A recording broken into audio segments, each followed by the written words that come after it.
Good day mga pa-Jaffers, this is International Master Jem Garcia and welcome back to our YouTube channel.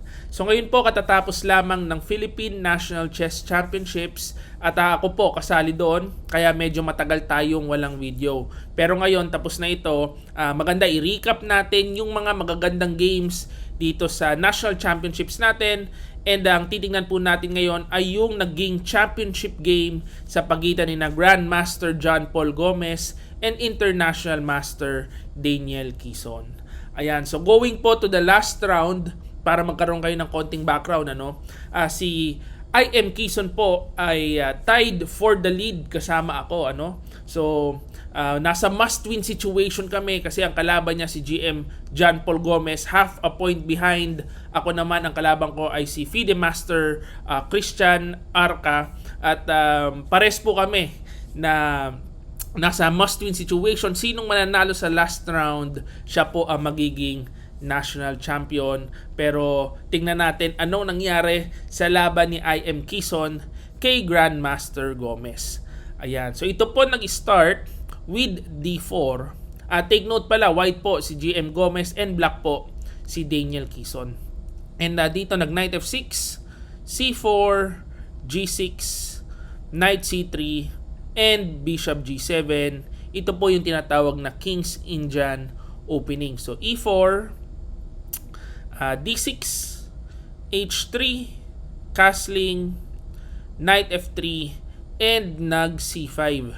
So parang hindi na King's Indian to, no? Kasi ang King's Indian usually po is E5.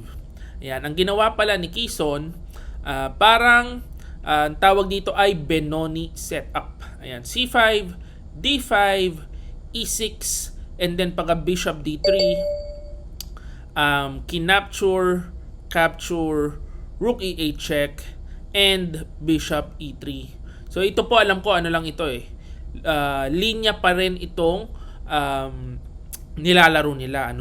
So Knight BD7, castling, and then ito ang magandang idea na binitawan ni IM Quezon. Talagang very creative po sa paglalaro, no? So A6 muna, and then pagka A4, nag B6 lang.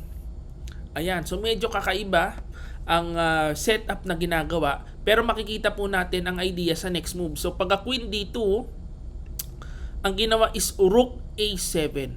Grabe, very creative. Hindi na itong bishop ang inilabas, no, kasi wala siyang magandang square dito.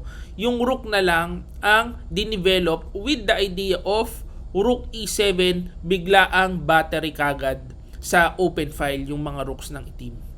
Ayan, so Bishop F4, inatake dito yung pawn sa D6, so Knight F8 lang muna, depensa. And dito medyo nagkaroon ng inaccuracy with Rook AB1.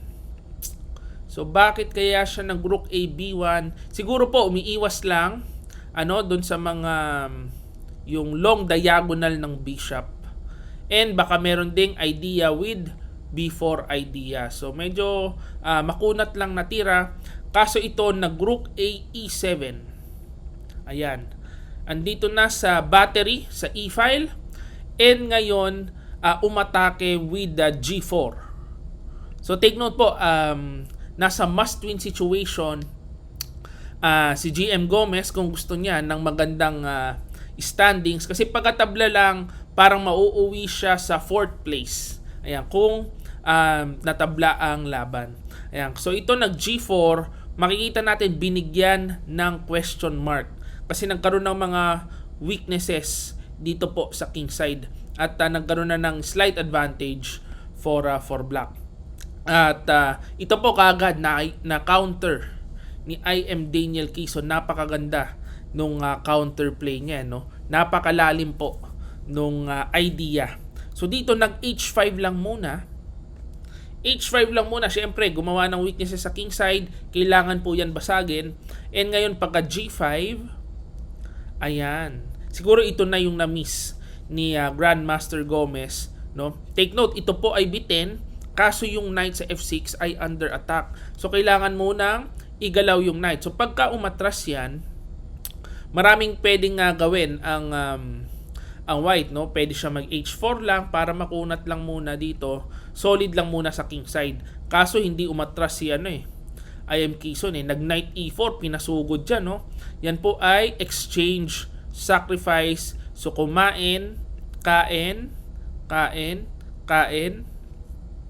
Ayan, naubos na po ang pyesa. Exchange, sacrifice, kaso bitin po yung mga pawn.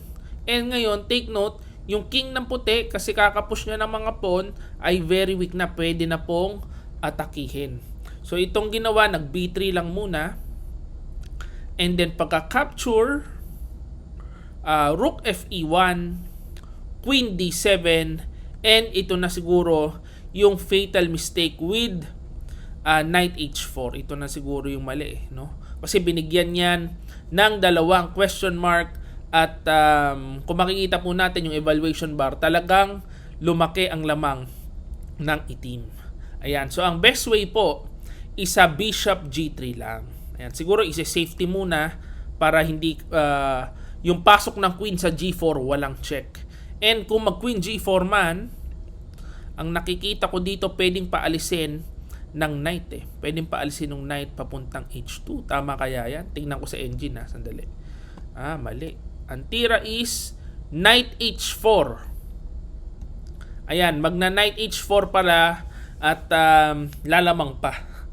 So magiging +1 pa ang advantage. Ayan, pagka knight h4. So dito, ang ginawa kasi nag knight h4 muna.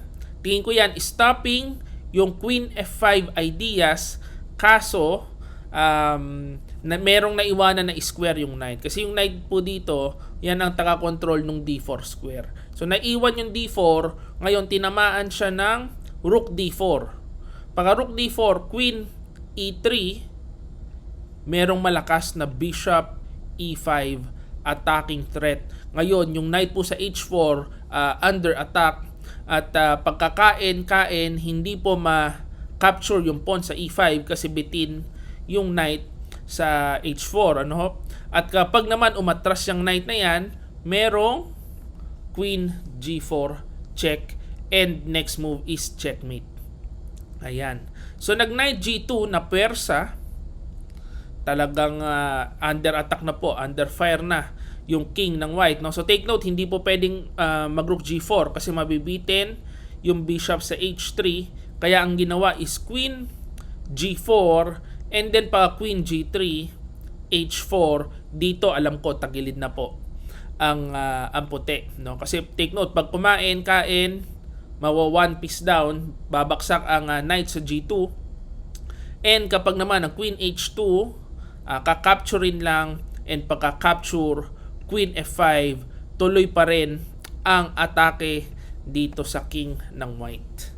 Ayan, so meron na kasing threat na rook g4 no? So nag f3 para madepensa yung rook g4, kaso ito naman parating na yung knight h7, yung knight tutulong sa atake. And dito nag rook bc1, knight takes g5, and pagka rook c3, h3, talagang tuloy-tuloy ang atake dito ng black. Pagka queen e2, e4, resign ang puti. Ayan, kasi unstoppable na po yung atake. Under fire yung f3, hindi na po madepensahan. So kailangan capturein yan. Pag kinapture yan, kakain ng rook. And ito po, actually imposibleng hindi po mamamate ang white dito, kasi marami nang parating So tingin tayo ng mga lines. Halimbawa, umiwas ang queen, matchas na pala agad. Meron ng queen g2 check. Mahirap pa rin. Pag umiwas kasi, may kain. Natatamaan na matchas. Pero parang marami ng simpleng move dito Tisipin natin. Pagka gumanon,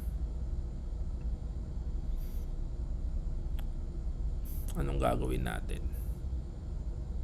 Hindi, mali. Baka ang pinaka-best, simplihan na lang. I-fork na lang natin ng ganyan. Ayan, simplihan na lang. Hindi ko makita yung mate, Pero marami pong mating threat yon sigurado. Pagkakain, and pagka-capture, lamang ng sobrang daming pawn, meron pang mating threat dito.